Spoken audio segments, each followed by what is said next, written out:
స్వచ్ఛాంధ్ర స్వచ్ఛాంధ్ర స్వచ్ఛాంధ్ర స్వచ్ఛమైన మనసుంటే స్వచ్ఛాంధ్ర స్వచ్ఛమైన మనసుంటే స్వచ్ఛాంధ్ర స్వచ్ఛాంధ్ర స్వచ్ఛాంధ్ర స్వచ్ఛాంధ్ర మనమంతా పూనుకుంటే స్వచ్ఛాంధ్ర నవ్యాంధ్ర కావాలి స్వచ్ఛాంధ్ర నవ్యాంధ్ర కావాలి స్వచ్ఛాంధ్ర ఇప్పుడే నిజమైన స్వర్ణాంధ్ర స్వచ్ఛాంధ్ర స్వచ్ఛాంధ్ర స్వచ్ఛాంధ్ర స్వచ్ఛమైన మనసుంటే స్వచ్ఛాంధ్ర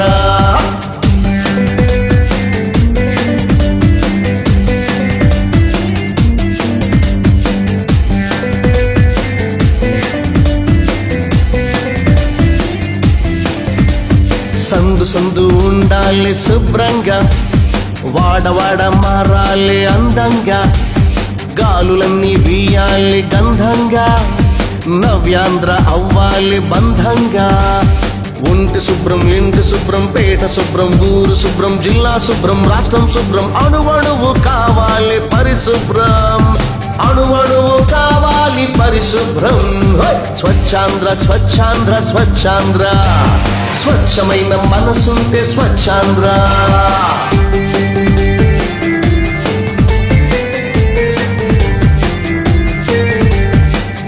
ఆనరబుల్ సీఎం ఈరోజు చేస్తున్న కృషి, ఆయన విజన్ ఎప్పుడు కూడా కూటమి భాగస్వామ్యంతో ప్రభుత్వాన్ని ప్రజల కోసం స్థాపించడమే కాకుండా ఎన్నో కార్యక్రమాలకి శ్రీకారం చుట్టి 23 నెలల్లోనే 23 లక్షల కోట్లు పెట్టుబడులు తెచ్చిన ఏకైక నాయకుడిగా ఈరోజు మనం ఎంతో ముందుకు వెళ్తూ ఉన్నాం. ఈ పరిస్థితుల్లో పరిశ్రమలు పెడుతున్నాం, ఉద్యోగాలు కల్పన చేస్తూ ఉన్నాం, తద్వారా సంపాదన సృష్టిస్తున్నాం, తిరిగి సంక్షేమాన్ని ఖర్చు పెడుతున్నాం. సర్వీస్ సెక్టార్లో కూడా ప్రభుత్వ పరంగా 1వ తారీఖే శాలరీస్ ఇవ్వటం దగ్గర నుంచి ఎన్నో కార్యక్రమాలు బాగా చేస్తున్నాం.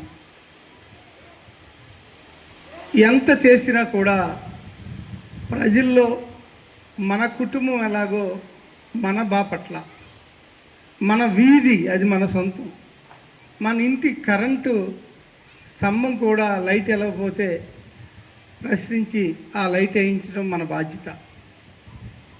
ఒక డ్రైనేజీ సిస్టమ్ కానీ, ఒక ఎలక్ట్రికల్ సిస్టమ్ కానీ, ఒక రోడ్డు కానీ, ఇవన్నీ కూడా ఎప్పటికప్పుడు ఎవరో వస్తారని, ప్రభుత్వం అంటే ఎవరో కాదండి, మనమే ప్రభుత్వం అంటే. మన డబ్బుతో మనం ఎన్నుకొని మనం ఇచ్చిన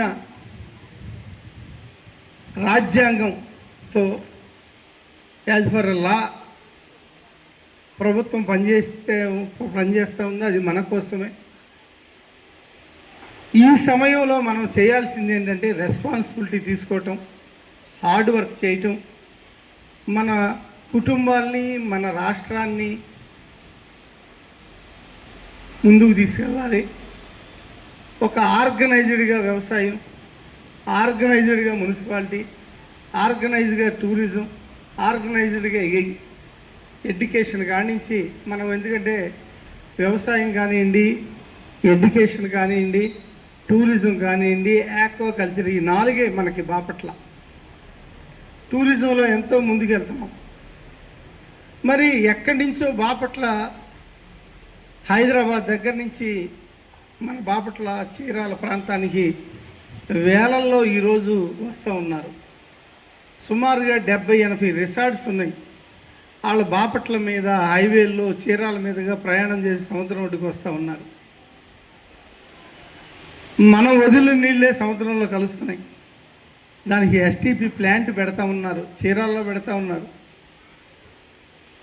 ప్లాస్టిక్ నిషేధం అని ఒక నెలలో, మొక్కలు పెంచాలి అని ఇంకో నెలలో, ఇలా ఒక్కొక్క నెలలో ఒక్కొక్క కాన్సెప్ట్తో స్వచ్ఛాంధ్ర స్వర్ణాంధ్ర.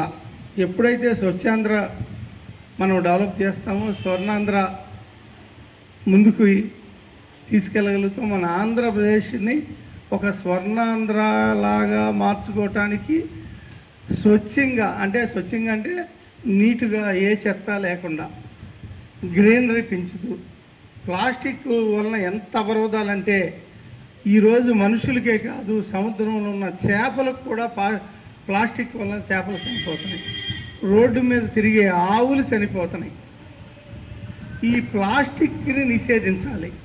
అది తయారీ దగ్గర నుంచి అమ్మే వాళ్ళ వరకు ప్లాస్టిక్ నిషేధించే విధంగా ఇప్పుడు కొంతమంది మానవతా స్వచ్ఛంద సేవా సంస్థ లాంటి ఇలా క్లాత్తో కూడిన సంచులు తయారు చేసి అవేర్నెస్ ప్రోగ్రాంలు చేస్తూ ఉన్నారు. పక్కోళ్ళకి సహాయం చేయటం, మట్టిని కాపాడటం, పర్యావరణాన్ని రక్షించటం, ఆర్గానిక్ అగ్రికల్చర్ డెవలప్ చేయటం, సూపర్లు, యూరియాలు, రసాయనిక ఎరువులు తగ్గించటం, మెల్లగా అది జీరోకి తీసుకురావటం, మన జీవిత ప్రమాణాలని ఇదివరకు మన పెద్దవాళ్ళలాగా 90 ఏళ్ళు 100 ఏళ్ళు పెంచటం, మందు నాసి రకమైన మందుని తయారు చేసే దగ్గర నుంచి అమ్మే దగ్గర నుంచి ఈరోజు ఎంతో మార్పు తెచ్చాం. అలా ఈ మందు తాగే వాళ్ళు కూడా పగలు తాగేయకుండా ఏదో రాత్రికి తమ్ముళ్ళు కష్టపడి ఉంటారు కాబట్టి ఆ ఒక పెగ్గు 2 పెగ్గులు తాగి పడుకుని మళ్ళీ మర్నాడు కష్టపడాలి. కానీ నిరంతరం మందు తాగి 40 ఏళ్ళకి 45 ఏళ్ళకి 50 ఏళ్ళకి చనిపోయే పరిస్థితిలో ఎంతోమందిని చూస్తూ ఉన్నాం. ప్రాణం విలువ ప్రాణం అనేది చాలా విలువైంది. ఎంతోమంది ఆ ప్రాణం కోసం కుటుంబం కూడా ఆధారపడి ఉన్న పరిస్థితుల్లో రూల్స్, రెగ్యులేషన్స్, ఎథిక్స్ ఇవన్నీ కొంచెం ఫాలో అవ్వాల్సిన అవసరం. ఇవన్నీ కూడా ఈ స్వచ్ఛాంధ్ర మిషన్లో భాగంగా ఈ విషయాలు కూడా చర్చించడం అనేది చాలా ముఖ్యం. కాబట్టి ఈ కార్యక్రమంలో పాలు పంచుకోవటమే కాదు, పారిశుద్ధ కార్మికులే పనిచేస్తున్నారే కానీ మనలాంటి వాళ్ళం ఏదన్నా ఒక ప్రోగ్రాం లాగా పెట్టుకుని, అది బీచ్ అవ్వచ్చు, లేదంటే మన వార్డుల్లో ఉన్న కుర్రోళ్ళు బ్యాచ్ తయారయ్యి వారానికి ఒక్కరోజు కానీ కనీసం నెలకు ఒక్కరోజైనా సరే మార్నింగ్ అందరం కలిసి టిఫిన్లు చేసుకుని మన వార్డు బాగు చేసే విషయంలో మున్సిపాలిటీని కూడా అడిగి ఒక కాన్సెప్టబుల్గా ఈరోజు ఈ వీధి, రేపు వచ్చే వారం అదే వార్డులో ఇంకో వీధి, ఇలాగా రెగ్యులర్గా బాగు చేసే విధానాలు వేరు. మనం డీప్గా వెళ్ళి బాగు చేయటం. ఖాళీ ప్లేసుల్లో ముళ్ళ చెట్లను వదిలేసేస్తూ ఉన్నారు.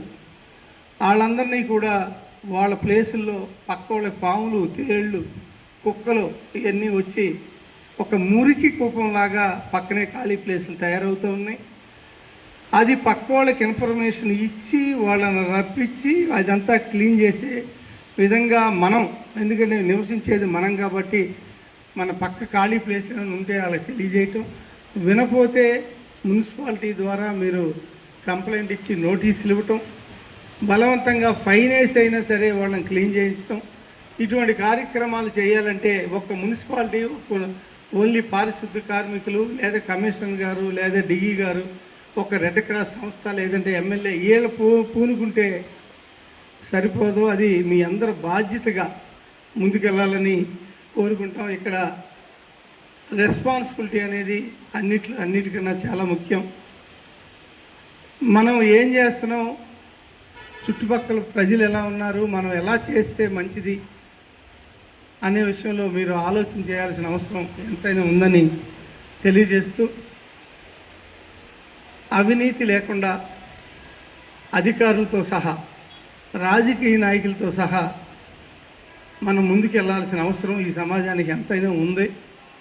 ఆ విషయంలో ప్రజలు ప్రతిదానికి తలంచుకుని ఎవరు ఏది అడిగితే వాళ్ళకి ఆ అవినీతిని ప్రోత్సహించే విధంగా ప్రజలు కూడా ఉండకుండా ప్రశ్నించడానికి మనం కూడా అలవాటు పడాలి.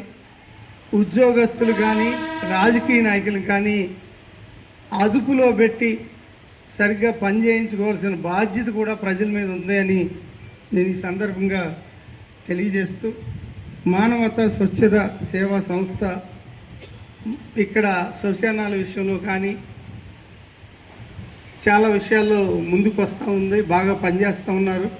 అటువంటి సంస్థలకి మన నుంచి సపోర్ట్ కూడా ఇచ్చి చేదోడు వాదోడుగా ఉండి ఎక్కడికక్కడ ఒక మంచి ఇటువంటి సొసైటీని మనం ముందుకు తీసుకెళ్ళినట్లయితే ఇటువంటి సొసైటీలు, ప్రజలు మరియు మున్సిపాలిటీ P4 కార్యక్రమాల కింద కొంతమంది స్పాన్సర్స్ చాలా కార్యక్రమాలు చేసే దిశగా మనం అడుగులేయాల్సిన అవసరం.